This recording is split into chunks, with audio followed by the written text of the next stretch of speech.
Hello, and welcome to the Cubicorn Games Podcast. My name is Dustin Morbido. It feels like I've lived a lifetime since the last time we did this. It's been so crazy. Boy, howdy. And joining me to talk about the last 47 years, Ryan Morbido is here. Somehow even more ancienter and crumbling to dust than before. Oh yeah, we've had so much stuff going on. So many things have happened. Just a lot of plates has been spun. A lot of events have occurred. Many events. I guess we'll work backwards from Furry Weekend Atlanta and the event we planned. Yeah, that one of those things was planned. A lot of other stuff wasn't necessarily. But yeah, we just got back from week and a half ago, something like that. A week ago, literally a week ago from this recording. Yeah, a week ago we just got back from Furry Weekend Atlanta. We would have had a show, I think, that week if we had kept our normal schedule, but obviously we were prepping for that and traveling, and there was a lot of shit going on, so I delayed it till, as you're hearing this, this Wednesday. Hooray! I guess it's the 20th when this goes up. I don't know where May went, to be honest. Literally just, it fell in a hole. It's definitely cruised by, for sure. April did a little bit, too, but, we're getting stuff done. We're working on things. And yeah, that event, it was a mixed bag in totality, which we'll get to in a little bit. But the trip itself the trip was wild. The there, the back, the in-betweens of traveling were definitely different than anything we've done before. A bit rougher in a lot of ways. Yeah. We'll tackle it in chronological order, but the event itself was pretty good. We had a good time. Once we were there. Finally got everything set up and stuff. We'll touch on that a little bit in a second, too. As far as the game goes, things went really, really well. Mm-hmm. In terms of, we had made a bunch of level design changes near the back half of the game that we kind of tried out in the public for the first time there, and a handful of people did try them out, and it was night and day much better than the versions of that stuff before this, so we're definitely closing in. A lot of longer plays as well. Oh, yeah, in general, of just, people sticking around a lot. Yeah. Which was cool. Because it was, a busy event. It was certainly busier than some of the local, I would smaller. say, slightly higher population than, a GDEX, but less than a Too Many Games. Nice in between there. Yeah, which is pretty good for an event that's not necessarily game-focused. Yeah, especially because it wasn't a game event, especially. Yeah, there were video games there, both arcade we stuff. We were in the gaming area, mostly meaning that there's free play arcade cabinets, console games that you can rent. And then we were also very close to the Fast Furs. Yeah, their little speedrunning the charity speedrunning event that was happening in the same hotel that we were at. Mm-hmm. Yeah, and as far as attendance and attraction, how many impressions we got, let's say, I'd say it slightly exceeded my expectations because you had roughly 125. Yeah, because Lorraine always does back of the napkin, she does tick marks as people kind of come through. So shout out to Daylight Basement for tipping me off on that. It's amazing I didn't think of it sooner. I love gathering data. I love aggregating data and looking at it. So she's doing a rough estimates of how many people we turn through every show, and I was like, well, if we do 100, that's probably pretty good, and we got a little higher than that. And as Lorraine said, many of those were longer play sessions. There were the average play session was definitely longer than something like PAX because at the heights of PAX we have to set timers and churn people through. So we gotta kind of cap people's time just to get the queue moving at some point. And we did only have 3 setups normally. We technically had a 4th available that we used once. I think because we had somebody come back on Sunday. And we were full at the time, and they had specifically said on Saturday that they were coming back, so we wanted. And they played for a long damn time. Yeah, they were.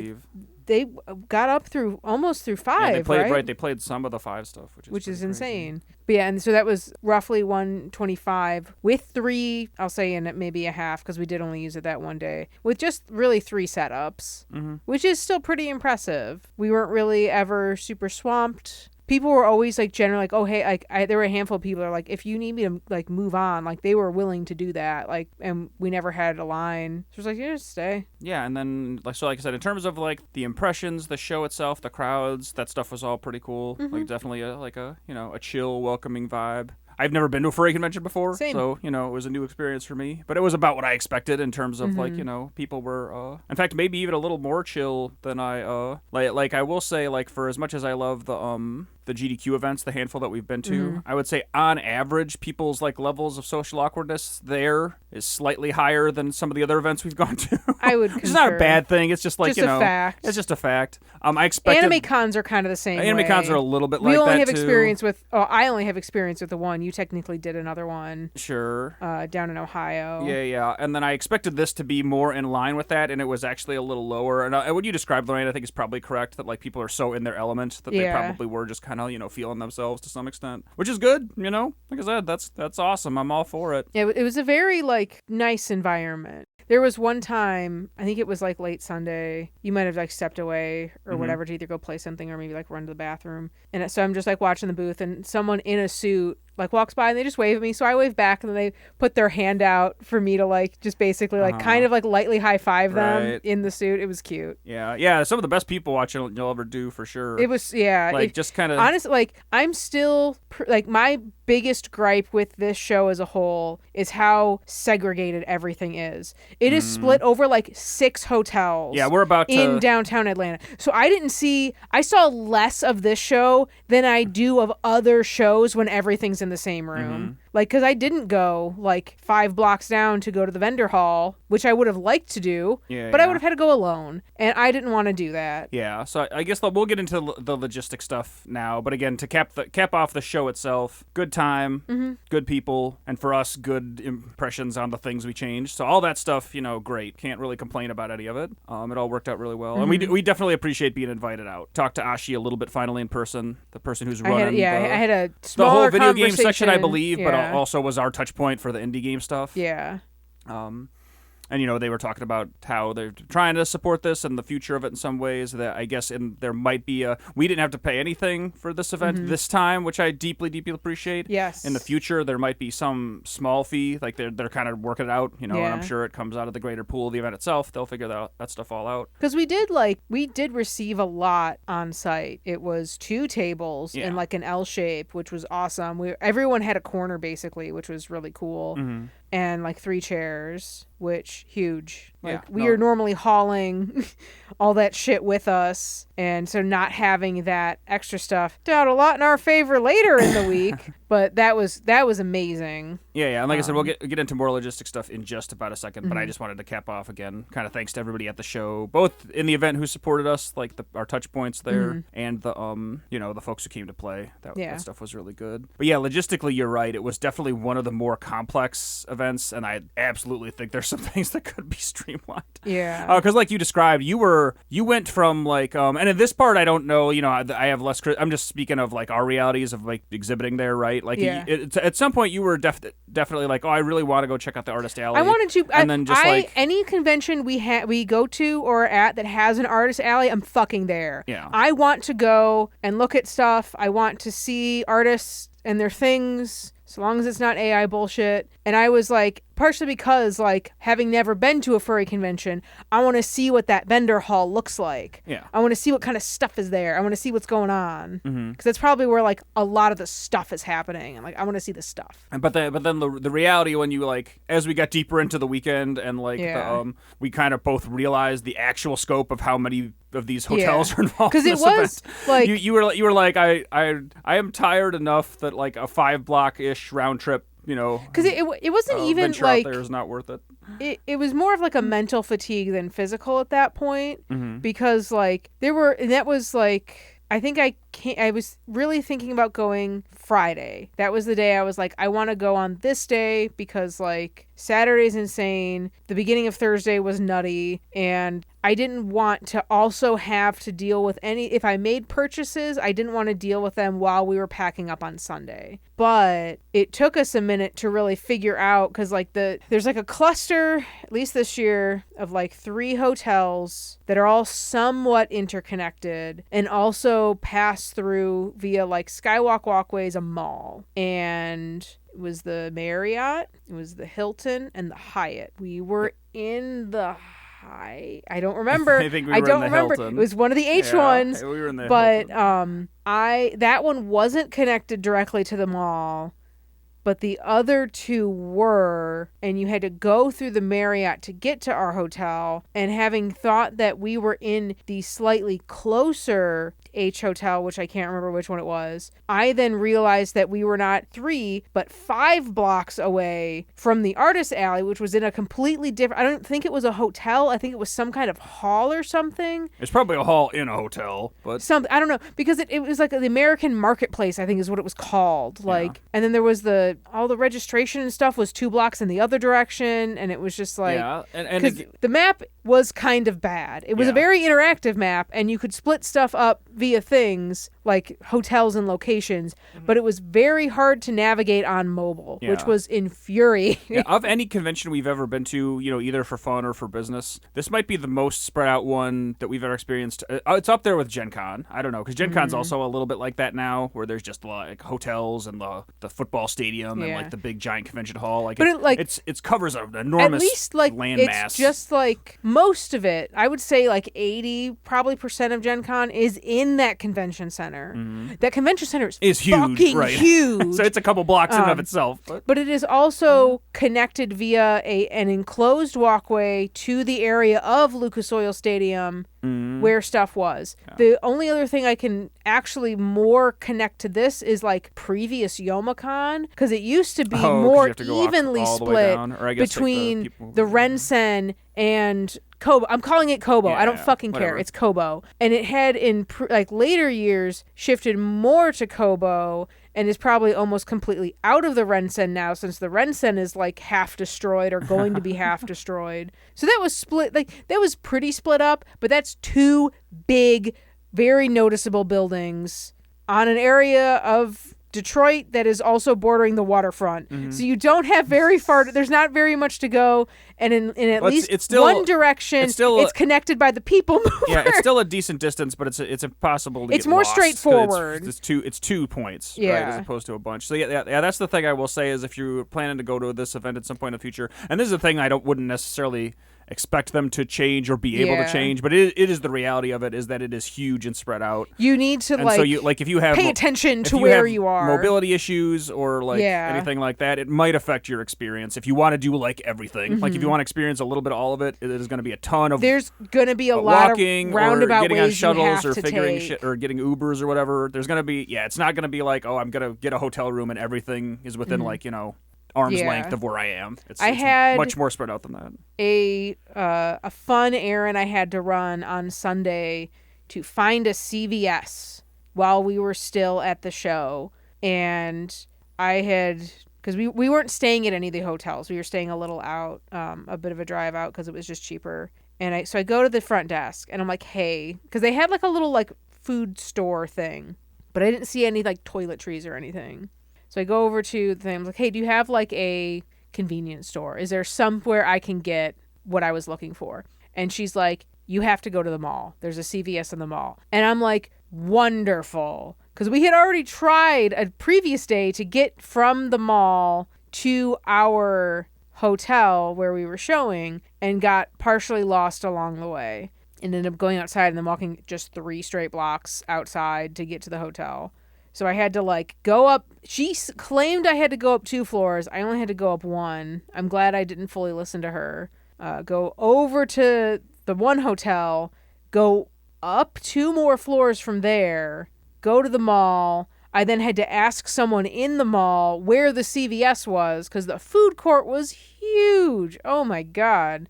It just sprawled, and it was Sunday, so a lot of the things were closed, and I was like, oh God. And then the door to the CVS inside the mall was closed, so I had to go outside. And then because I wasn't entirely sure where I was on the street level, I backtracked all the way back through, had to refine, because the stairs I had gone to were kind of behind me, but not to get back to. It was a whole thing.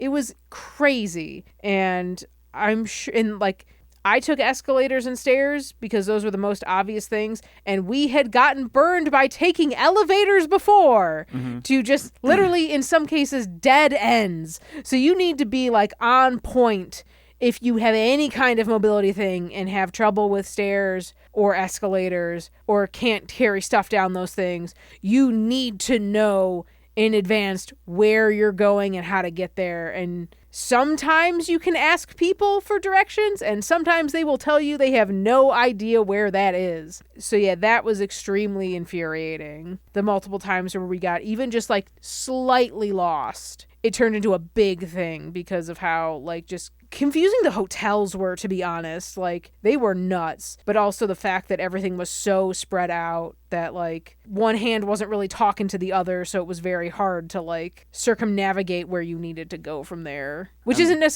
not necessarily like a fault of the con. It's more of a fault of the location. And again, we kind of figured it out about a little over halfway through the trip, because this is the first time that either of us had really meaningfully been to Atlanta. Like, I've been to the Atlanta, Georgia metro area probably like 15 years. Airport. 15 years ago. Never really been downtown until this trip. I will say it's one of the more attractive looking cities from like street to street that I've been in quite a while, especially American cities, where like there's way more greenery than I've seen in most cities on average. Yeah. In any given block. Like, it's the closest it's the closest American city I've ever seen to like whatever season of Korra that was, where like the plant life takes over, like where the spirit realm merges back into regular reality. And next to this like absolutely just massive park, which like that was I'm glad we, aside from the fact that there were just like 2 to 3 accidents a day that maybe closed half the expressways around us, so we were taking side streets, but getting to drive by that park was a lot of fun. We couldn't really see in it because it was so dense with trees and stuff on the side that we were driving on, but it was still really nice. Yeah, the positives of the Atlanta area was, like I said, the city itself was like nice to be in. Like you in a way that I like, imagine hearing a bird in New York City outside of like, if you're in the dead Central Park, you know, maybe, but like you're gonna see pigeons.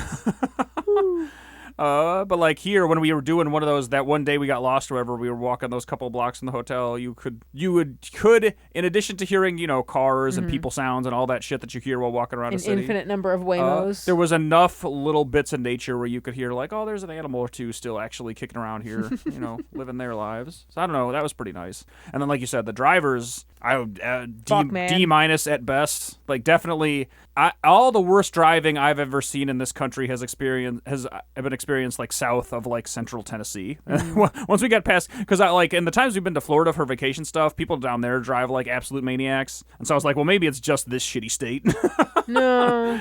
But like, it was like in this trip, as soon as we passed like the midpoint of Tennessee, it was like Mad Max out there. Man. It was all bets are off. No one gives a shit about anything. So Multiple I would never near full expressway closures I would, because of accidents. I would personally, for that reason alone, like never ever live in this part of the country. Like, it was just a little too much for me to bear on that front. But is crazy. You know, we got through it. And then the last stuff about the con itself, the logistic stuff that I think they could change up, actually do a little bit better on, at least for our perspective. I guess there's a couple things across the board, because we didn't get like the full regular attendee experience, obviously. Yeah. And we never do. Yeah. Like, so we had a hard time getting our badges the first day. That was the first big hurdle. And not even it's like, gonna tie into a second thing. Not even just the first day, like, because it was like the first day. Literally every other convention we've gone to, setup day, we can get our badges. And here it was like, right, it was like, you know, this is like a nonprofit, volunteer-led sort of thing. And in the way that, like, I was MagFest is the same kind of structure, and I was astonished how professional that was. Ran MagFest like the fucking Navy. Yeah. Jesus Christ. My God. This about met my expectations for a volunteer run. Like, again, I really appreciate events like that. I'm so glad people are out there doing it. But it was just disorganized enough in that way that I was like, oh, okay. I mean, it was giving YomaCon derogatory. So the funny thing was, when at the one time we did queue up a little bit, people were like, oh, I think this is a little more structured than like last year. That's insane. Whatever. Which again, I don't know that I'm necessarily surprised by that either, but for us it was a tad bit frustrating as people who are functionally there to do business, right? Yeah. But anyway, so we got there on Wednesday. We're able to set up most of the stuff, but we're not able to either get badges or like a super straight answer on how we would get badges. Like, we asked around and nobody for sure knew what was up, especially with our specific situation. Oh, that's not my department. You should talk to someone from that department. And I'm like, the people we have talked to have literally not been able to tell us anything. Yeah, and then by Thursday morning, when the event was actually supposed to start, right? At first, we kind of just queued up. Because that is what we had been told.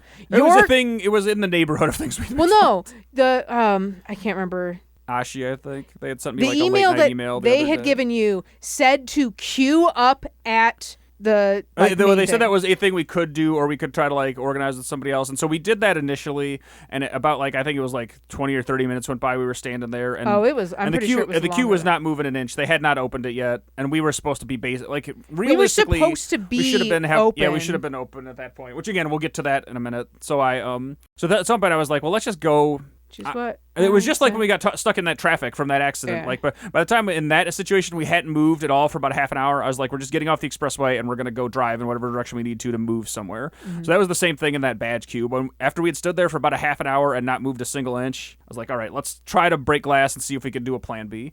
So we just walked straight up to like where the entrance to where the registration was, which we had gone there the day before too to ask about what to do, and had been given a completely different answer for from somebody a different hotel. They were like doing being the best they could somewhere else, but they didn't quite know what was up. And we just said, hey, we're indie games, we're functionally vendors. Yeah.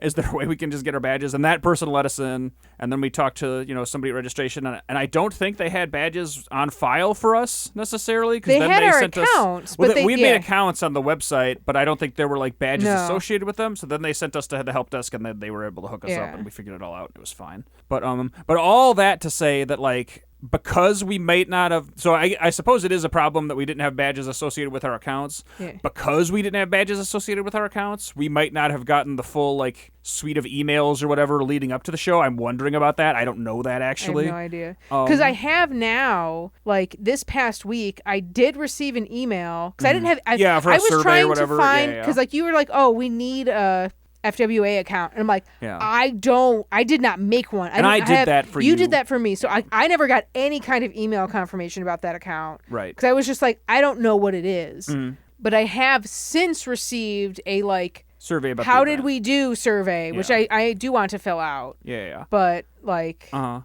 is that just because I then was given a badge think so. associated with my Yeah, account? I think so. Like, But then the thing I was going to say about that, having so they might already do this thing I'm about to suggest. But I don't know, because we might not have been Yeah. in like the normal queue. But I definitely think it seemed like one of the things they were having problems with is that they have like a dedicated website yeah, that could not withstand the traffic on the ground at the event. Because with the plan there seemed to be for people to like log in, Show and pull up your the little thing, barcode associated with their yeah. account, and then then they would Then look it it would up in just their work. system and give you your badge. If failing, like I do think if it's that, if the website is that unstable, where you like, because this is a big convention, right? So know that it's going to be stress tested. Like it's a fact that it's going to be overburdened tens of thousands some of the time. Like, And if it consistently can't perform up to that standard, don't use it. right, I would consider maybe using a third-party service. But failing that, here's a solution that might be better for everybody, and maybe is a thing they already do, but I'm going to suggest it anyway on the off chance that they don't. If you guys don't do this already, send people's barcodes to them in their inbox weeks before the event. Do not ask people to log into the website, like individual attendees, to log into the website on the ground at registration. So try to take all that pressure. That will tank on-site Wi-Fi, affecting how you can handle things. It will tank your website, because if you have to check against your website and they have to access your website in this like a similar space X number of times. And so like I said, because we weren't necessarily in the system in a way I think that we were supposed to be, they might do that. But if not, you should definitely do that, because I feel like it would, as long as you can get people like, it might take a year or two for people to realize that this is the process now, as opposed to logging in like we always used to do. But if you can get individual attendees to realize, oh, I don't need to just be, hitting refresh on this webpage on Thursday morning or whatever when registration starts. I just have my email and I go take the, this copy of my account barcode that has been sent to me. The thing that is stored on the email server and not pinging our website. The thing that I did was I did technically have the website open, but I screenshotted the barcode. Yeah, and that's so it just worked. That's a great idea in backup, but it doesn't solve the problem of initially you have to get in there and do that, but, right? like I wasn't adding to the problem because I literally just had this picture. Yeah. Like it's a PNG. Right. Like, and my argument is that you can do that for people. Well, no, that's what I'm saying. Yeah. Like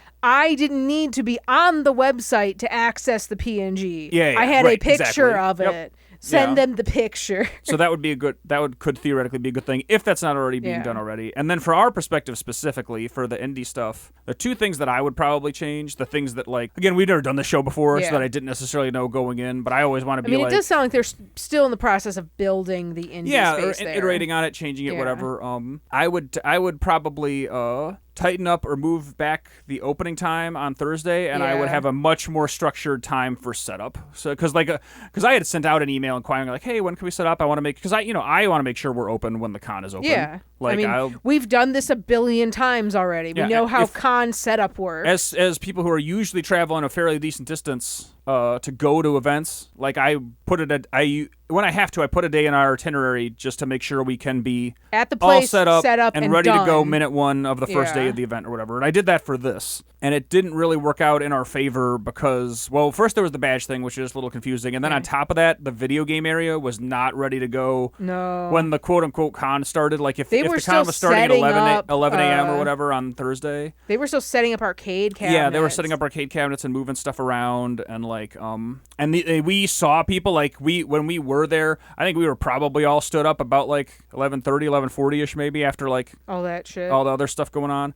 And we watched people kind of come down and have to get turned away because the doors were locked or whatever for probably a couple hours before they were ready to go. What I had also heard was that, so like those doors, like, that's kind of no. We were by these stairs that the doors were locked literally until like Saturday night, and then they were just open seemingly the rest of the time. Yeah. The only other way into the indie game area was this very unmarked elevator and two escalators, two very narrow escalators. I'll say that as well. And from what I had heard, because we were already down there at the time, so we didn't see this, they had closed those escalators after we had gone back down after getting our badges. So they were just straight up not letting people in. And so people were trying to get to these stairs, but the doors were locked and like we couldn't open them. Sure. And again, that door thing is kind of its own separate problem. I was using it to illustrate that like us, there were some attendees that were under the understanding that the video game room was supposed to be open, when the con opened. So we wasted like at least an hour and a half past open. Yeah, because we saw people Thursday. coming in there, and those were people we would have liked to, we would have loved to have them walk by our booth and potentially play the game. And so I would just like look at how it went this year. I don't know how it's gone in previous years. Yeah. And on the timeline of things that are happening on Thursday at the convention, push the opening time of the video game room back to a time that you think you can hit. Or let people get their badges on Wednesday. Yeah. Like, I'm even just thinking Gen Con. Yeah. Because you can get into, like, if you pre-order, like, if you're not buying a badge on site and you're going to Will Call, you can pick your shit up the day before anything starts happening. Granted, lines do get very long that day. Because a lot of people are there. There's other logistics to that too, because the reason I'm proposing that as opposed to the thing you're saying, ideally do both, right? Yeah. But if you can't do both, like there's like obviously but you can still have the time back. You have an event like all the facilities will give you access from a certain time period to a certain time period. If the event actually does start on Thursday, obviously all the facilities are going to be available to you on Thursday. So you don't need to like renegotiate a contract to get even earlier access on Wednesday or Tuesday night or something like that. If you just on your guys' calendar say, okay, the video game room doesn't open at 11 a.m. on Thursday. It opens at 2 p.m. or 3 p.m. or whatever time you think you can realistically accurately hit, because that would be the one thing I would have loved to change about our trip. If I had been kind of understanding, like if you restructured that show to say like, all right, the video game setup is going to be between 10 a.m. and 2 p.m. The video game room opens at 3 p.m. I would have been like, okay, we don't need to travel on Tuesday. Wednesday will be all travel day. Then we'll go on Thursday morning, set up and vendor, and it'll exhibit, and it'll be great. As it was structured, as I understood it, we traveled on Tuesday, did set up on Wednesday, and then got really no meaningful benefit for being set up early on Thursday morning. And then by doing that, you can both save people's time, like us who are traveling further, save a little bit of money on one more hotel night. Yeah. And then also you should do the other thing that, like, you should just have the badges, somebody on site at the video game area with the badges for the indie people. Like, give one volunteer a job for about 2 to 3 hours to go to registration, pick up a number of badges equal to the number of badges that you need for the video game people, and then like sit at one little station for, like I said, for 2 to 3 hours and just pull the video game people in. And if they don't show up in that time period, that's on them. They can go to the line. Yeah, they can get in line like everybody else or whatever. Yeah, like Because, so I don't know how, because like we saw I didn't even spend that much time exploring the video game area just because like it was just crowded enough and we were just busy enough that I'm just like, I don't want to deal with it. Mm-hmm. But the thing, like, we might have been among the only people who went and got our badges before, like, starting up for the day on Thursday. They went as, like, a field trip. They were kind of putting it together after that. It was, like, because that is also insane. Like, have people set up and people start coming down, like, we got to go get your badges now. That, like, I get that that's a way to get them ahead of the line. Like, they probably just walked them right in. Yeah. But, like, that's not a good solution. Yeah, so just like I said, just that little bit of restructuring of shifting the timeline around a little bit, setting a realistic deadline for when that space can be open, and just a slightly larger amount of communication for the indie people specifically of like what the process is going to be for setup and badge acquisition specifically. Because setup instructions we got were fine for the most part. The last thing there was that like the only other addendum I'd really say is like that same person whose like job it is to give out the badges or whatever for a couple hours, add maybe one more hour for them to put down the numbers on each of the spaces. Because we just had to ask somebody. Like we walked in on Wednesday, looked around until I found somebody that I could talk to and be like, hey, do you have any idea which of these tables is which? I'm looking at this map and I think I mostly know, but I just need a little assist. Even if it's just like a piece of paper with like the a number 10 on it or whatever. Like whatever. Who cares? Yeah, that's perfect. The only other like very mild nitpick that I have specifically is that we didn't have anything that designated us as different from other attendees. Because there weren't lanyards. Oh, sure. We had little just like wrist near-field RFID chips. Yeah. It was just like a little wristband with a chip in it. Which is fine. If you want that as your like in-out thing, great. But all of the staff had staff lanyards. The vendors had vendor lanyards. Like, I would have liked to have... Because I had a handful of people who were like, oh, is this yours? Like, yes. Yeah, and again, that can coincide with however... That other problem is easier to solve. If it's easier just to give all the indie people staff badges, do that. If it's easier to give all the indie people vendor badges, do that. I wish we had something. Because, like, I mean, PAX, we have exhibitor badges. 9 times out of 10, we will have something specific on our badge that shows that we're there exhibiting. Yeah. And, like, it would be nice. Like, so you don't have to go through this, like, blah, blah, blah, blah. Like, kind of like, if you have, especially if, like, lanyards for, like, the con stuff isn't the norm, and you see someone with a lanyard on, you know that they're, like, something's up. Right, more involved than just, like, a Which it would have been nice. Like, yeah, that's fair. And like I said, if that helps solve one of those other problems, even better. So that was, like, that was kind of our experience at the con, on the floor. Set up, exhibition, tear down, all that stuff went basically as expected. Again, by the end of the weekend, we knew we had a pretty good idea of the layout of the con and the little chunk of the city we were in, so that like we kind of had all that getting stuff out of solved. there was much easier than getting in. Yeah, because we just knew where everything was at that point, so that was not a big deal, which was good. Exposure. And then the last super eventful thing that happened over the course of that whole trip was we stayed the night. The con ended on Sunday or whatever. We stayed the night in Atlanta on Sunday, and then our driving day home was Monday, like all day basically. On the very last leg of our trip home, a deer ran in front of us on the highway. Yeah. in like northern Ohio. Literally an hour and a half from home. Yeah. Compared to the like 12 hours we had already driven that day or whatever. Yeah. And so that like, really fucked up our whole post-show. It's kind of fucked us up since then because I still don't have my car back. Yeah. Luckily, it's still in Ohio. It's in the queue to be repaired now. Yes, that was a fun. Yeah, and also luckily it could have taken way more damage because it did the airbag. We could have taken way more damage. Nothing happened to us. Yeah, it was a relatively small deer. We hit it at not the I was going 65-ish before braking, and we hit it at a much lower speed than that. I had slammed on the brakes to the best of my ability. It's like back hip. Yeah, we basically hit the back half of a small deer with like the front right part of our car. Yeah. And so it like cracked one of the headlights and destroyed the whole plasticky front end area. Yeah, or the grill. Definitely destroyed part of the radiator or like some coolant we were hose or leaking something. Fluid, which is why we couldn't drive home. Yeah, and it dented the roof a little, or not the roof. It dented the hood a tiny bit. It missed the windshield completely and flew up on our car. We somehow trussed it down. Yeah, so that's all continues to suck, and dealing with insurance sucked, and figuring out how to get home that night sucked. Shout outs again to your parents. My parents, for my dad came to pick us up because we were only about an hour and a half out of town at that point, and your parents too for just being on the horn.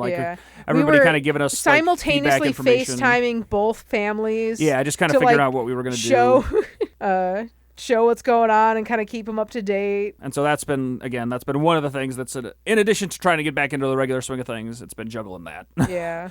figuring that out and talking to this dealership that's going to hopefully fix the fucking car and talking to the insurance company and then just dealing with having one less car day to day, which like I said is not impossible. We've done it before. We've been in that situation before, and as I told Lorraine, we will do so again if the situation demands it economically. So we're making do, but it was not a complication I was excited about. We were supposed to be home around 11 p.m. and got home around 2:30 a.m. Yeah, so it was not great. But we got through it. And again, I am, like you said, I am thankful that luckily neither of us were hurt in any way. The damage to the car could have been much worse. And, there's a lot of other worse things in life that could be happening to us right now. Mm-hmm. So all things considered, I'll take it. I would have rather not hit that deer. But if that's the worst thing that happens to us in the next couple months, that's fine. Don't say that. Don't phrase it like that. All right, fair enough. Man, we're fucked. But yeah, so that actually ended in a very anticlimactic, frustrating way, ended our trip back from Atlanta. Yeah. So, and now we're just back to regular day-to-day stuff for the most part. As far as game updates, I'll give a tiny bit of that, and then we'll talk about a couple of games. This is gonna be a long show. Yeah. I mean, we've been gone for I know. It's been about a month, I think, give or take, since we recorded something. But game updates are going really well still. Like I said, the reception for the laboratory levels, I've been moving on to working on standing up the bones of some of the other structural stuff that's not in the game. Like we're still planning to have a little kind of like interstitial area between levels. It's kind of like Cucumber's Batcave lair sort of thing. His burrow. That I'm setting up the ability for the game to do that because the game hasn't been able to load into like a kind of gameplay scene like that that's not really a gameplay level and then load back to the world map. So I have to set up that all functionally. And eventually Lorraine will make like new tiles for all that. We'll have some fun stuff to decorate. I'm ruminating on stuff to do. I have ideas. Yeah, but I'm just getting it like working in the game, and then we'll flush it out from there. And I've also got the last ability in the game mostly working of like after you beat the game once, the final thing you unlock for Cucumber is the ability to stack 2 aura charges. And so that I like many years ago, I think I probably had a version of that up and running, but like certainly not with where the game is now, where there are more abilities and they're all more complicated. And so I have that mostly working right now. That's going to be another thing of like I'm sure I'll find stuff that is unintended and like weird bugs and other issues, but it is largely working in the current build I'm messing with right at this moment and the changes I'm making now. Yeah. And it feels pretty good. Again, that's going to be a thing where like in a good way, it's going to be like law of unintended consequences where like when that game hopefully does get in the hands of speedrunners and stuff, the amount of leverage that is going to give them, I'm not going to be 100% aware of because I'm not playing the game at the level that those people will actually play it, but I'm kind of looking forward to it, right? To seeing people really kick the tires on it when they're doing that in addition to all the other stuff you can do. So I think it'll be pretty cool. And honestly, I think that's like, I actually recently watched the Jacob Geller video of how well can you really know a game, which was fascinating. Because it kind of touched on a lot of different things, but it also talked about Pilgrim in the Micro World, which is a book about a pianist who got really into like Atari Breakout. And like he goes to Atari and is trying to talk strategy with the developers, and they're just like, no. Yeah. So it's kind of like, who is supposed to know the most about a specific game? Is it the people who make it? People who are like putting in all the hours to it? Like where, like, so I've been thinking about that, and especially kind of like what you were just saying, like there's no way for us to know what the possible ceiling is because that's not what we're doing. We're not trying to find the ceiling. We're trying to build the scaffolding, essentially. Yeah. I think that the interesting answer to that is like depending on the reception of your product, it is inevitably the fan base, right? Like if your game gets a decent amount of traction where like eventually thousands or tens of thousands or 1 million people play it, 1,000 monkeys on a 1,000 typewriters, the collective will know more about your game than you ever did when you made it by the time that if that ever happens to the thing you made. And that's what I think will be like most interesting. That's also part of the reason why I like just watching people play as opposed to like trying to like, unless they look like they're really stuck, I go out of my way to not like influence how they're doing something because like they're not thinking how I would think in that scenario. Me with like probably the second most clocked hours on this game because I've been playing it for like 12 years or whatever, right, in various forms. But like it's just like people will tackle puzzles differently and we can give them as many tools to do whatever they want with it. Right. And it'll be fascinating to see. So like I said, that'll be an exciting thing for the future. Yeah. But it's good to get that stuff in there because that had to be super high on my list because that's some of the entrances to the secret levels, and especially the secret levels themselves are contingent on getting that double charge working. Yeah. And so that like kind of absolutely has to be the next thing in my queue because not, I've got to, on top of every other thing we're doing, I have to start building that content. So here's a question.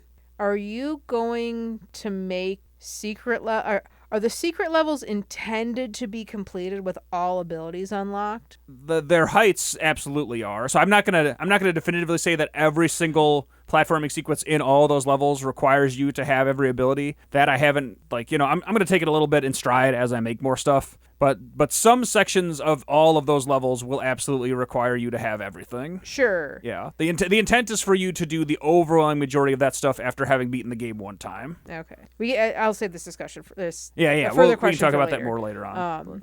But at least in my internal intent the whole time has been that like it is truly New Game Plus content. There might be some places, especially in like the first tower, where like we've kind of put the entrances for the most part in plain sight, much more so than in the later ones, just to like even tip the cap that this is in the game.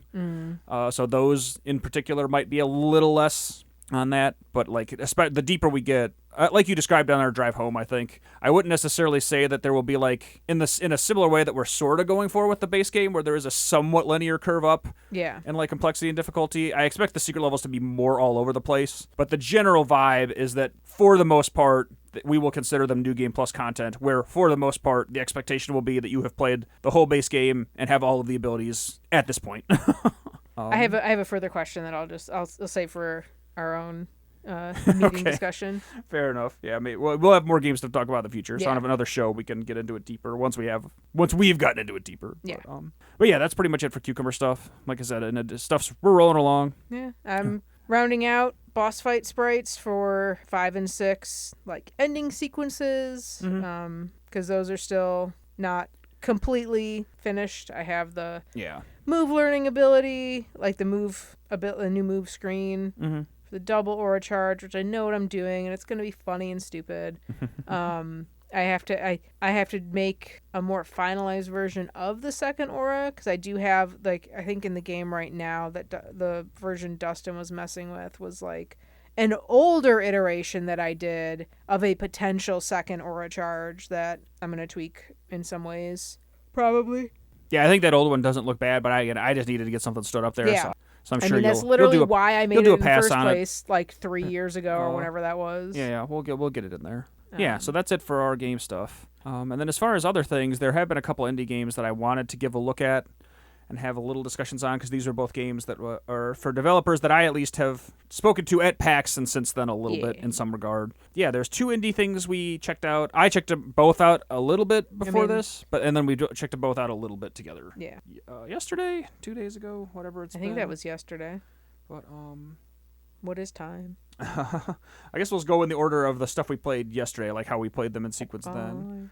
The first of these games that we played a little bit was a relatively early build of Ghost Jukebox. This, I think, the build that I tried, because I talked to Jay, one of the developers behind this game, a little bit on Discord after we got back from PAX, and they sent me a link that I think they sent me 2 links. There was like a stable build and an unstable, like a more recent unstable build. I just picked the stable one because I at least didn't want to deal with like crashes or that kind of stuff. So there might be stuff that is much more up to date than the version we played, but that's the version we played was from sometime in 2025. I forget like what the little download zip up or whatever was labeled as whatever. But it's kind of like a cozy rhythm game. Like it's like a little bit visual novel. Visual novel, rhythm type spiel.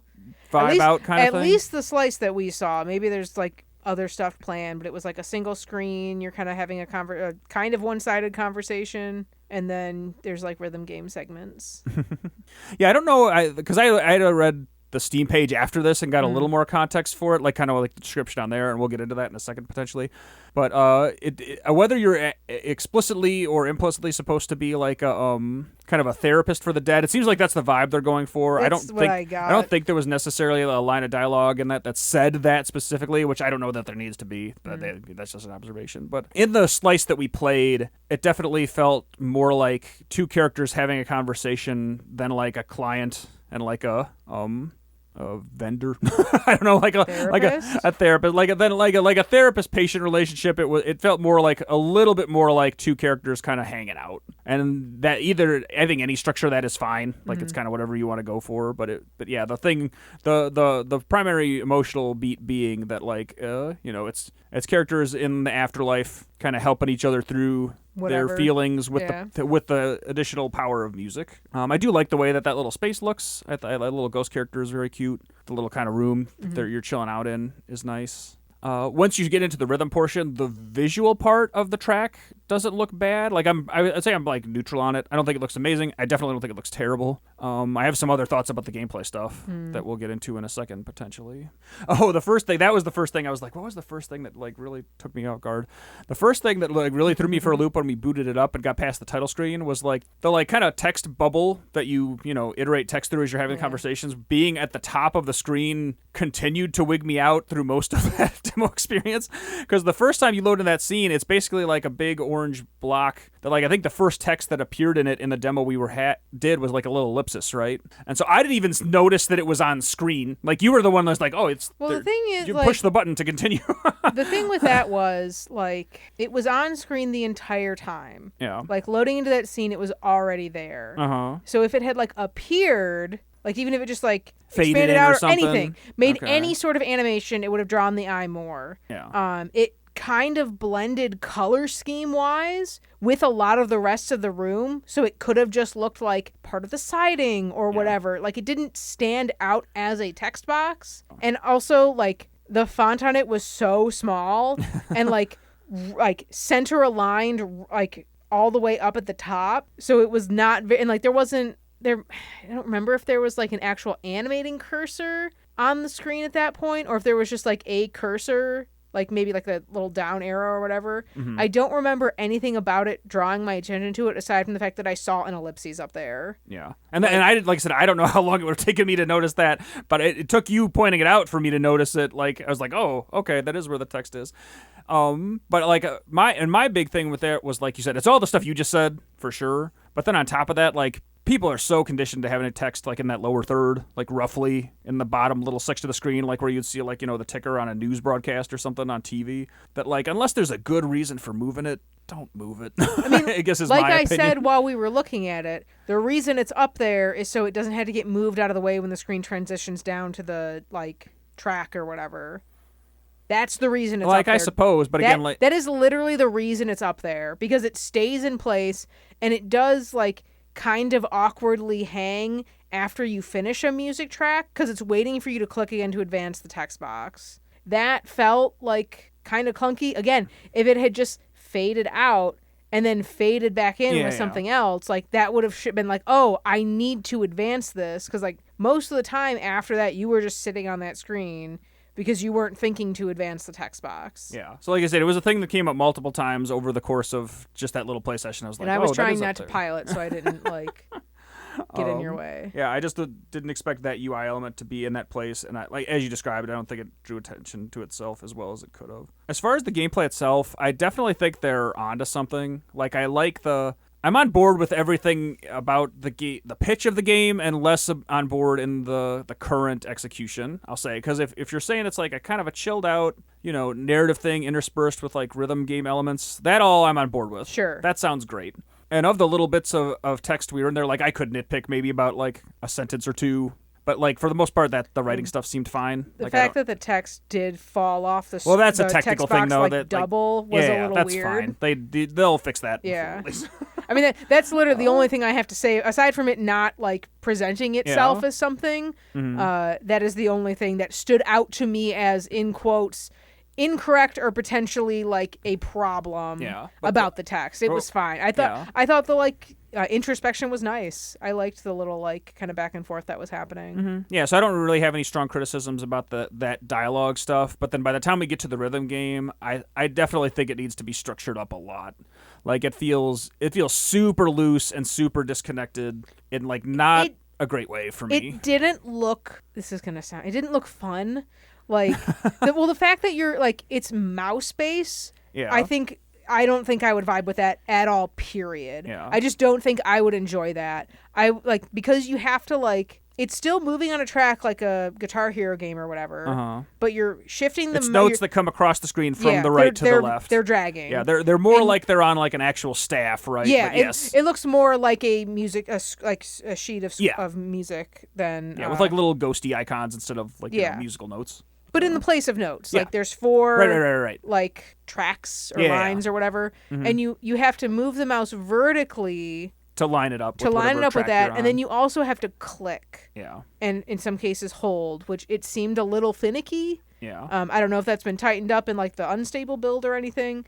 Just make it buttons. Yeah, so I was going to say, I'm guessing the reason that is because they wanted to keep only one input device, because by the time we get to the end of the demo, there is a little like point and click adventure part where you can click around the room. But you can still have that. I totally agree with you. I think you just need to switch it to button inputs, because the looseness of it. It could be keys. It could be keys on the keyboard. Yeah, that's fine. Like it doesn't have to be a controller. I'm with you. Button, like on off, not mouse click. No, that is my assessment as well. I would absolutely change it to I'm not advocating for changing it to a controller. No. Yeah, I'm just saying, I get what you're saying. Just make it keys. Yeah, and I'm right there with you. You can put the letters or something there, or like let them pick which one they want where. No, I'm with you. Just make it a button. WASD, go up and down. Spacebar or whatever. If you want the like up and down, if you want to keep that part of it, sure. But I'm just saying, just like make it Guitar Hero. Just make each line a different button. Oh, and just maybe because then you could still like you don't have to, because at one point they're telling you to pick certain vibes. You can just not press the button. It's the same as not clicking it with the mouse. Yeah, so we'll get into that too. That's another change I would make that's kind of separate from this. But yeah, I could go with either of those. But I definitely think it should be button inputs. I think it's 100%. The biggest thing that makes it feel so loose and like unsatisfying right now for me is that like as you're moving the cursor up and down the screen, obviously it doesn't move your current position on the track 1-to-1, right? Because that would be 2. That would be like hit scan like 360 no scope speed if they tried to do that. But by giving you a nice little loose window there, it just feels super unconnected from what's happening. Like the way your hand moves to the way the thing moves on screen along the bars or whatever. It's does not feel like great. you're not moving the mouse on a 2D plane. It's just up and down. Yeah. You're not trying to move your little cursor up and down the staff. Actually click on the physical things. You're just moving vertically and clicking. Yeah. And on top of that, like because it is a movement thing, and again, obviously the windows kind of have to be so wide for that reason too. Like clicking with the finger can potentially influence your motion a little bit. I don't think I necessarily had that happen to me, but that would be another argument for me to like have it be like digital inputs, like binary. Either like you go up and down the staff with button inputs, or like you described, you just assign a button, one key per staff line. Either of those I could be open to, depending on what the devs were feeling for sure. And then the other part this part completely, I didn't understand it one bit in the context of the little chunk that we played, and then reading the Steam page, I was like, oh, I get it now. By the time they're introducing different inputs, like where there's like multiple different notes on the staff and you would kind of have to choose one, I was in Guitar Hero mode mentally. I was like, oh, is this chords? How would I do this? And like I didn't even, and then after going back and reading the Steam page, where on there it describes like, oh, you want to choose notes that are apportionate to this character's moods. I totally got that. Okay, I understood that completely. I didn't get that one bit inside the game itself. I didn't understand it until reading the Steam text. I was like, oh, okay. No, I did get that. Personally, because the other thing here is, I think part of the way that it feels the way that it does right now is because they're trying to go for, like, they're not trying to make it like Guitar Hero, right? They're trying to go for a certain level of casualness. And in my opinion, that shouldn't be... but casual shouldn't mean poor fidelity. Yeah, casual shouldn't mean loose, if that makes sense. Like you cannot have repercussions or consequences or a fail state. Like, I would say that... And this game shouldn't get to the complexity of something like, Theat Rhythm at its highest difficulties, but I would say that's the Final Fantasy Theat Rhythm games, especially the original DS ones, are an immaculate example of a... very chill. A straightforward, chill interface that feels tight as a drum in practice. That's what this game needs to go for. And right now, it's just not quite there. But like I said, I would definitely never equate casual, untaxing, unstressful gameplay scenarios with like loose, kind of sloshy feeling controls. it's and in my opinion, that's kind of where it is right now. It's the same kind of thing with like a game for kids. Yeah. Where it just functions poorly. Like, no, those do not have to. Those are not synonyms. Like, something can be chill but feel great to play. And... Yeah, but then similarly in the like kind of doubling down on that part of the game, like I said, one part that like I would argue you need to do is just tighten up the controls, period. But then like reducing a bit of complexity that I think reinforces the game itself that they're trying to go for would be I would do away with like the different vibes of notes in a track altogether. Just have each track be like one set of notes and then pull that part into just the dialogue part. So instead of like it'll play a song and you have like and there's like a happy note, a sad note, and like an angry note or whatever the emotions are, and you choose one as the track goes by. Because that was the other thing I noticed when that happened is by the time they introduced so many of those, that's when the notation itself started to feel to me much more disconnected from the music underlying it. And I think that I personally don't think I saw any. I barely felt any connection between the notes that were on screen and the music track that was happening. The first track I definitely felt was better in that front for sure. Like it felt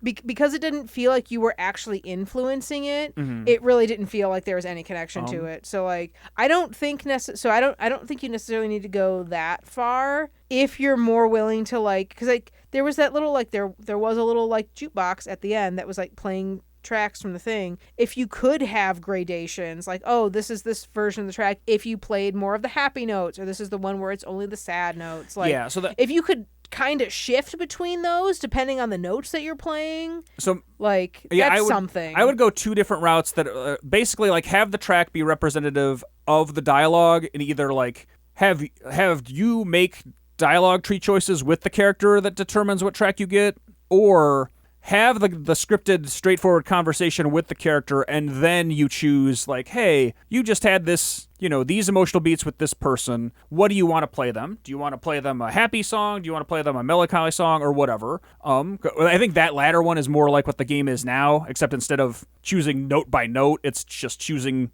the whole vibe up front, and then you get one single notated track to play. That's where I would personally pivot to. Or even if it, maybe it could start more mixed, and then as you're picking notes, it sort of knows which ones you're picking, so it feeds you more of like, there's a couple different ones at first, and like, oh, you're picking the happy notes, so we're just going to feed more happy notes. Like maybe there could be like some of the other ones to like add a little zest or like change the track. Like it just depends on what exactly the function of the track is supposed to be. Yeah. Which I don't think I know. Mm-hmm. But again, similar... based on the tiny microscopic sliver. Yeah, similar to the looseness of like the basic inputs themselves. I think like flooding the whole track with a bunch of different vibe notes to me introduces a level of like it makes the gameplay feel more disconnected from the music than I'd like it to be.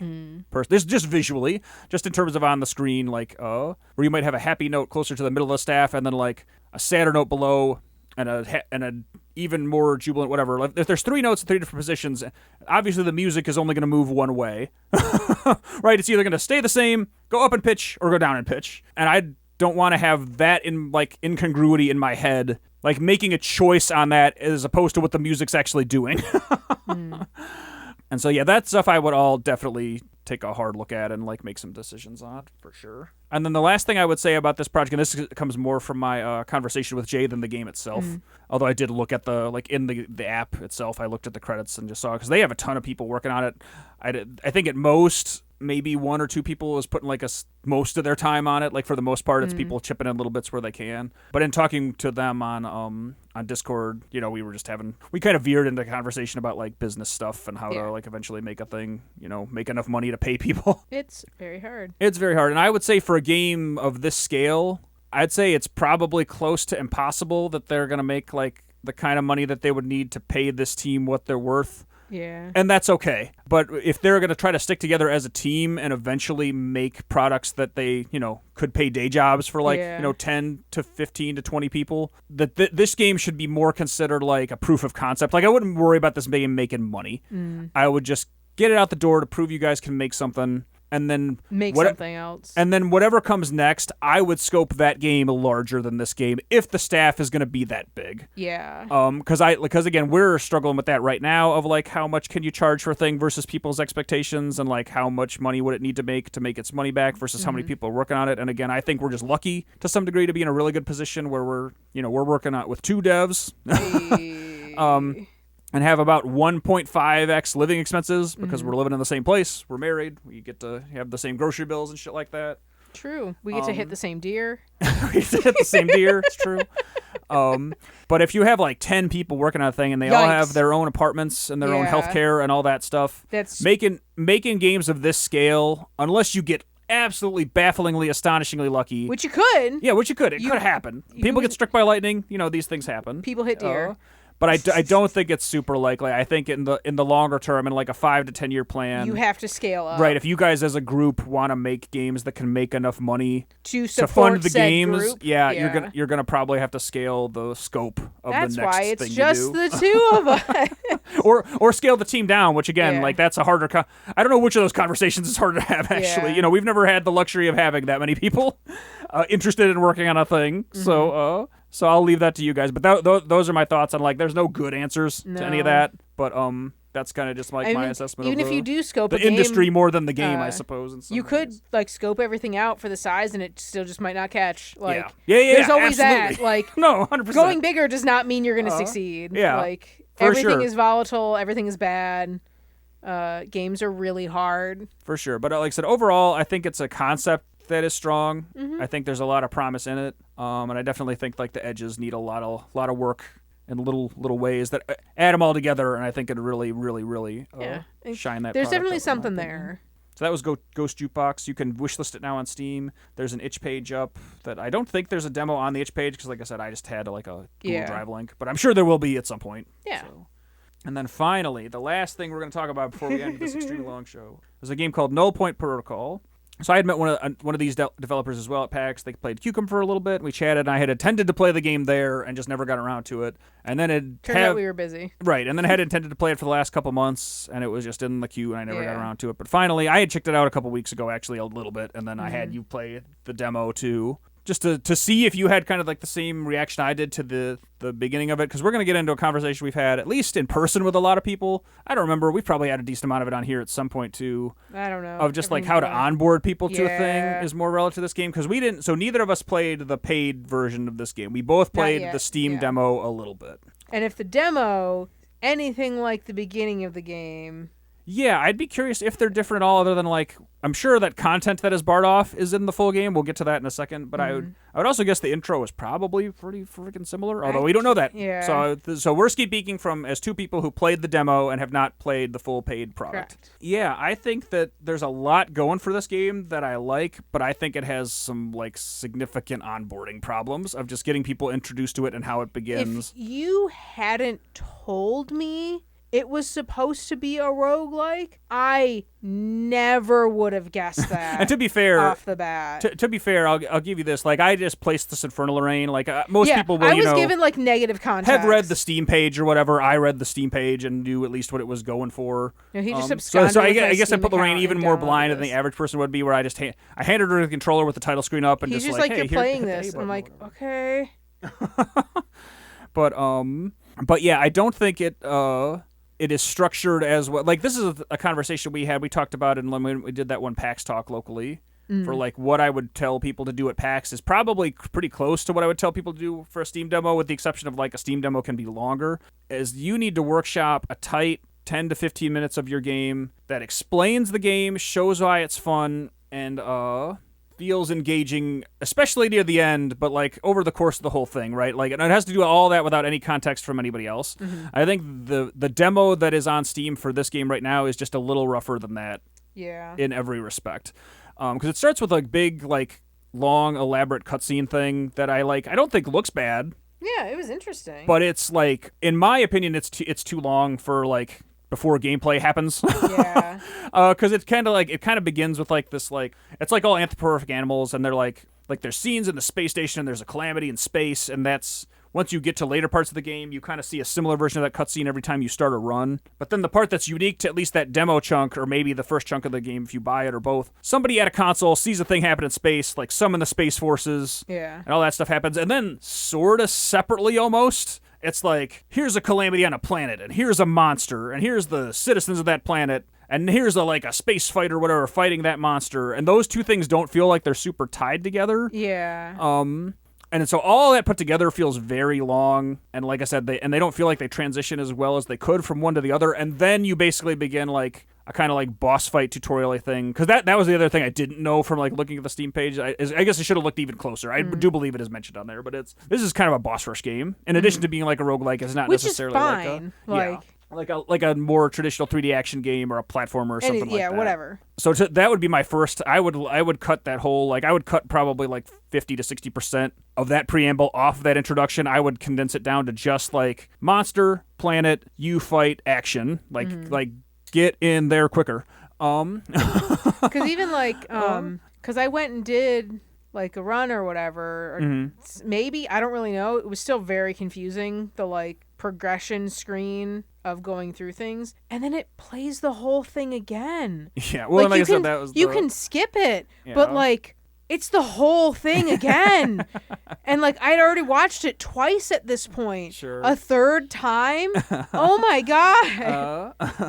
And like I said, that's the roguelike structure, right? But I guess it's going to do that, but I agree with you. You go to because your character changes every time, because that previous character died. And not to bring up Rogue Legacy 2 again, but like that game is so snappy. Yeah. You die, it gives you a little it kind of shows you, or like gives you a heat map basically of where you went, all the enemies you killed. It tells you what killed you. There's a little quippy thing. Takes you right back to the next character select screen. Then you go about your run prep, and then you're in there. Like the turnaround is so fast. And I guess I can, like, this is probably maybe supposed to be a little more, like, probably, like, narratively focused than, like, Rogue Legacy is, because most of the narrative stuff is, like, in journal entries that you can just, like, not fucking read, and I don't really even know all the stuff that's going on in that game, because I don't remember, and I didn't find all the journals, I don't think, or maybe I did, who fucking cares, but, like, if it's the same thing, like, every single time, and you're changing a character or two, like, tighten it up. I don't know. Like, I was honestly flabbergasted when it, like, because I definitely, I get having something at the start, and then after your first death, 100%. Sure. Totally get that. But the second death, and it's the entire, because it goes all the way back. We didn't play that deep, so let's keep talking about that stuff that we did experience, because the other thing that I would say is, again... but it's like, if that's in the demo... And that's what people are seeing. Like, that's a huge thing. Sure, but now to get in the first gameplay thing you have, again, this is another, like, I don't know how doable this would have been with the game that they have built in totality. But I think where the demo starts in this is probably closer to where I would have ended the demo. Like, that fight is more like what I would have made, like, because it's a fight. As far as I could tell, it seems like you can't win it. Neither of us won it. The little intro thing, but I would have that be kind of like the ultimate moment of the demo, as opposed to the introduction, is because it's clearly supposed to be like a big, intimidating, and I'm guessing they're probably going for like kind of a Metroid-y kind of like tease sort of thing of like, oh, look at this big awesome monster that you'll get back here eventually, like in a similar way to like, oh, look at all your powers, and then you lose them all, but eventually you'll build back up. But it's like, that encompasses the tutorial basically, so that's where they try to teach you how to play the game, and that fight.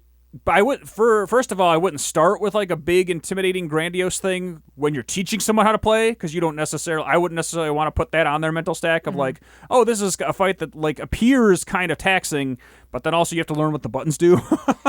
I would honestly, you want a nice like slide shot over to Rightfully Barry Arms, the like beginning area, like the tutorial that you don't play again, of just like this is how you shoot. This is what this button does. Like, those little, like, tiny rooms, like, dedicated to that would work. Something not necessarily structured the same way, but a less threatening environment. Like, they already have the training dummy there. Like, why not have, like, a training room of like, oh, like you're just like, here, we're going to teach you your buttons and like kind of have a more non-threatening thing. Sure. And then like, oh, maybe the call comes in like, this monster's here, let's go see it. Whatever. Right. Like, yeah, I could have anything like that. I could be totally on board. Pull it back a little bit and then throw him off the edge of the pool. Because in that fight, the only part of it that like strays into like, oh, this is about where it needs to be territory for me was like the kind of like dodge roll thing, because at least there was a really tight visual indication of like what was coming at you and what you were supposed to do, and the rest of it felt a lot looser than that. Again, this is kind of like the similar criticism to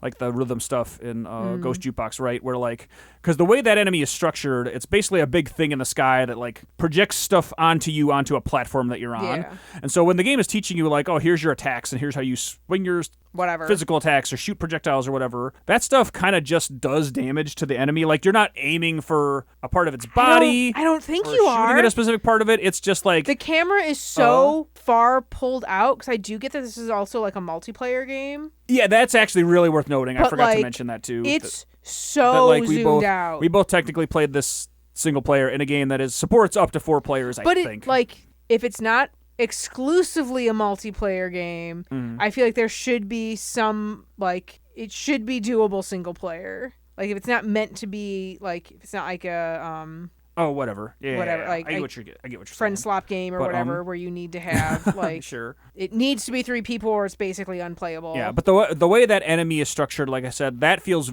like the way you attack it feels very disconnected from it itself. 100%. And I think that might potentially be okay if it were a later part of the game, or a part of the game where you're not also actively trying to learn the game. Yeah. Like, I would still like it to have more of a relationship where it feels like you're dodging from things that are directly affecting you. That part is less important, but especially hitting things that like are directly in your like reach. Maybe slightly more like Hades. Sure. And the place we'll go to there in a second is and I don't know if this was also part of the demo where there's only one other fight you can get, or we both randomly got the same other fight. No idea. But as we played through deeper, we both fought we both finished up spider face or whatever. Yeah, our experience in the demo, we both fought like this icy, spidery kind of face thing, and that fight was much, much better structured, in my opinion, to what I would expect all of the fights in the game to be like, and especially what more of a tutorial-y fight could be like. Because that fight, the way it attacked you and the way that it existed in the environment, where it would like kind of telegraph that it was going to do AoE things in a very obvious way and then do them, and then it would spawn physical objects in the environment that you were supposed to attack once they like enter the play space that you're in. Those two things were much, much, much improved over the fight that they start the game with. And I was like, oh man, this would be this should be the thing that starts the thing. It just felt like more of what my expectations would be for like hopefully the rest of that game going forward, right? As opposed to a thing that was like super high on spectacle, in my opinion, somewhat at the expense of like guiding you into the experience. And that was kind of the most of it that we played, really, because the last thing I would say in terms of structure of the demo itself is that as I was poking around, I was trying to see every single thing you could do in the game, right? Yeah. So I was like, there's a really good-looking world map. That's one part. I do like the visual presentation of the gameplay parts kind of across the board, because there's like a really nice world map where you're in a little ship in space, and you go to planets, and like all the iconography on them, for the most part, it looks pretty good. Like, the ship looks good, and like the little animation when you traverse from like kind of event to event looks pretty good. But there's clearly a little gameplay stuff that I don't know if it's other boss fights or if it's more like kind of like mob-based enemy things. Like, there's clearly other combat stuff in the demo where like you'll see a string of things that are supposed to happen when you're at a planet, and it's like, rest area, shop, some kind of encounter, whether it's another boss or like a lighter enemy thing, and then a boss. And in the demo, I don't think those other like that other type of gameplay thing exists in it at all. Because when I went out of my way, I was like, well, I want to see what this is, and I would click on it, and it just said it's unavailable. Yeah. And then it moves you, because you're skipping over that, it moves you to one of those other like tertiary areas, like the shop or whatever, and so like the whole experience feels super incomplete at that point. Yeah. And I'm just like, I'm guessing that was probably the easiest way to not put most of the game to hold some stuff back from the demo, but I think it really does that product a disservice by not having it in there. You could have a slightly more like structured or on rails. Yeah, like just options. some more curation I think would have needed to be done to pull a decent amount of the roguelikiness out of it for just the demo specifically. And I can see why that might not make sense, if you're trying to make a roguelike, but in my opinion, like that's what I would have done if I was tasked to doing it, because I do think you need to show people the whole thing, like some amount of the whole thing. More like a wider sampling of things you can expect. Yeah, because it really screws up the cadence of that stuff. Yeah. Where, like I said, where you're having the super inconsistent, you go to a node that does nothing, and then you go to a shop that you don't need because you don't have that much money, and then you go to a healing place that you don't need because you haven't taken damage because you didn't do the gameplay thing that you would have done if you were playing the full game. And then you fight a boss. And then you fight a boss that you didn't necessarily have lead up for because you didn't do the thing before the boss. Because you've also barely learned the controls because you learned them in peril, essentially. Yeah, and so all that stuff I think adds up to like I said, I think at minimum this demo does a disservice to the underlying game that it is. And there's other stuff that I won't get much deeper into the gameplay stuff because, like I said, neither of us played a ton of it like that. Yeah. But I wanted to talk about it more in the context of that because these are conversations that I've had with a ton of people that it is not an easy thing to do to create like an engaging, understandable introduction to your game. It's very, very difficult. But I do think that this is probably an example of that part of this product falling short a little bit. The part that's supposed to like get you revved up to want to go throw some money down and play way more of it or whatever. Kind of on a similar thing, I actually played this a while ago because I did try the demo for Wild Blue Skies, which is the new hotness, somewhat Star Foxy looking thing. Yeah. That was in the last Next Fest, and it like starts you on the second level allegedly, like from what it looked like. If it was supposed to be like the Star Fox 64 map, which obviously it's cribbing on a lot. Yeah. Almost as much as Nintendo these days. It starts you on level 2, so there's no like easing you in to the controls. Sure. And I could not find a controls page, period. I just show me that's why I played most of the game and I don't know if this is how it just always is, but they have one button for charging your shot and another for single shots. Oh, they are not the same button, and the button you would think would be the single shots is the charge shot. Okay. So I was playing exclusively with the charge shot because I was not taught the controls. I was just thrown into a scenario. And I didn't have a good time. Yeah. Because it felt looser than it should have. As someone who's played too much Star Fox 64 and knows what that game should feel like, it did not feel like it for me. Okay. Yeah. But I don't, because again, it feels like it's a similar-ish problem of picking where the demo goes. Obviously, you maybe don't want to do, maybe the first level's too boring. Right. But at least do some kind of, there's still the training area. You could make a training space, do something to onboard me, because that game Wild Blue Skies did not at all. This game Nullpoint Protocol. They at least, because it was a little more tutorial-y and told you what your buttons fucking did. Right. I at least knew kind of what I was doing. Yeah. Whereas I had to infer off of prior knowledge, which someone who hasn't played a shit ton of Star Fox 64 like I have would have no idea how to do with that other demo. It was a bad demo. It looked nice, sure. Fully voice acted, all that shit too.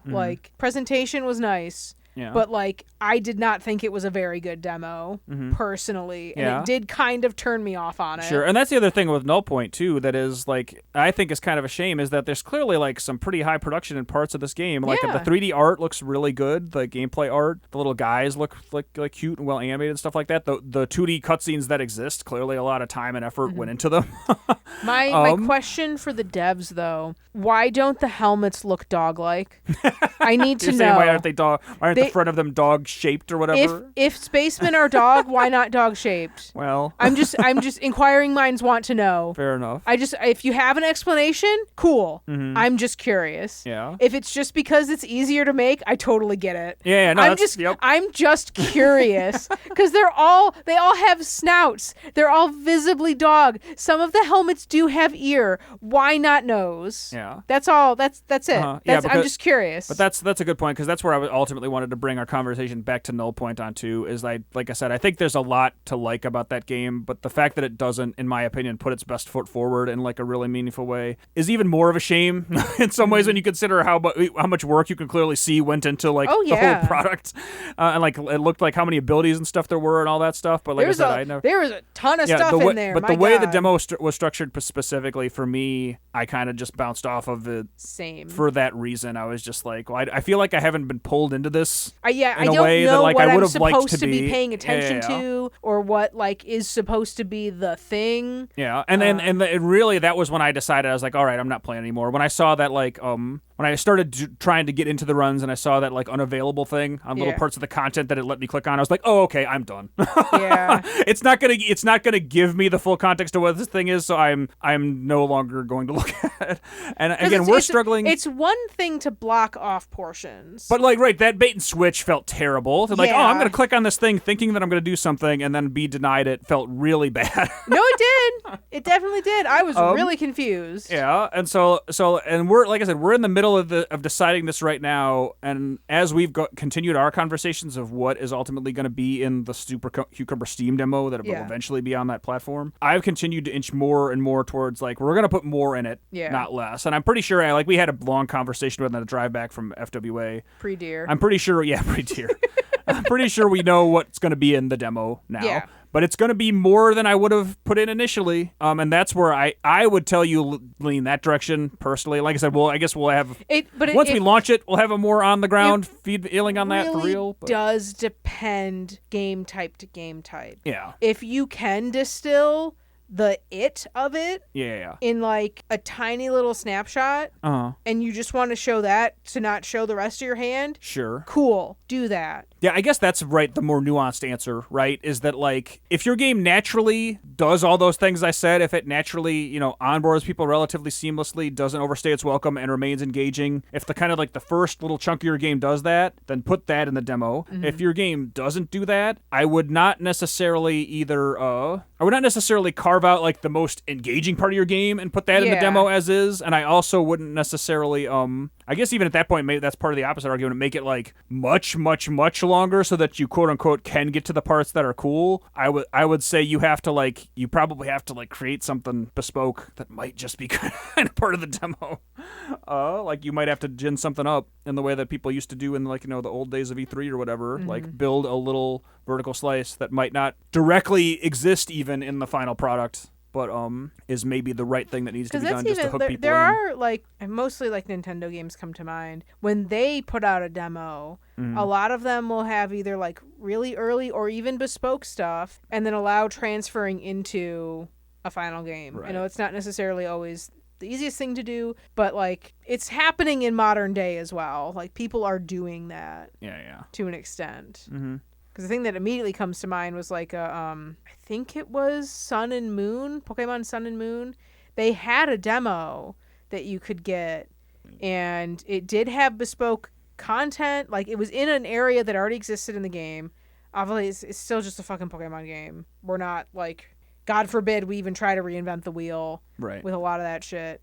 But it was like time gated. You came back after like days, like certain points in time, and it gave you a little more stuff, and all that stuff was transferable forward. Like you can do weird stuff. You don't have to show, if it's a story-based game, you don't have to show what's going on. Could be kind of like Final Fantasy 15, where they had like almost like a prologue as the demo, or like other weird kind of space because it was a slightly different game. You can do a lot of stuff with a demo. Mm-hmm. There's no like, it has to be 1-1. It has to be 30 minutes long. Like there's no rules. Yeah. The one rule you have to do is it fun? Do people want to play? And is it fun enough to make people play it after that? Those are your goals. Yeah. And again, the little teaser, like the post-credits equivalent, like you want to thirsty for more. You're like, oh, I liked what I did, and I actively want to be like, drawn into what's after this. Yes. For sure. But leave them wanting more. Yeah. But you have to give them something first. Yeah, and like I said, none of that stuff's easy. But I do think very hard. It has to be like front of mind. It's a thing you definitely have to like shoot for, whether you hit that target or not. Yeah. Yeah, and so that's I think pretty much our thoughts on, I guess, intros to games, creating demos, and specifically Nullpoint Protocol as well. But yeah, if you want to check the game out for yourself, it is out now, and that demo is still up on Steam. You can go check out the demo for yourself. See if you have similar feelings to us. Maybe you'll gel with it more. Who knows? But I would certainly, it's out there. Give it a shot. Hell yeah. Give it a look, Keep and an eye out for maybe you'll really Jukebox enjoy it as well. True. Yeah. And with all that said, we're going to finally end this very long show. Woo!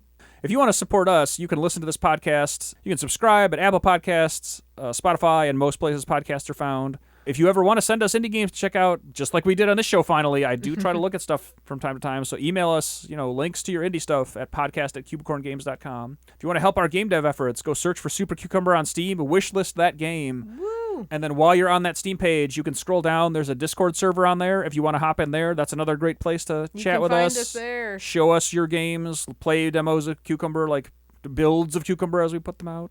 And yeah, I think that's all the big things. So with all that said, thank you so much for listening. Yeah. You guys stay safe out there, and we'll be back in another couple weeks with more yapping. Bye.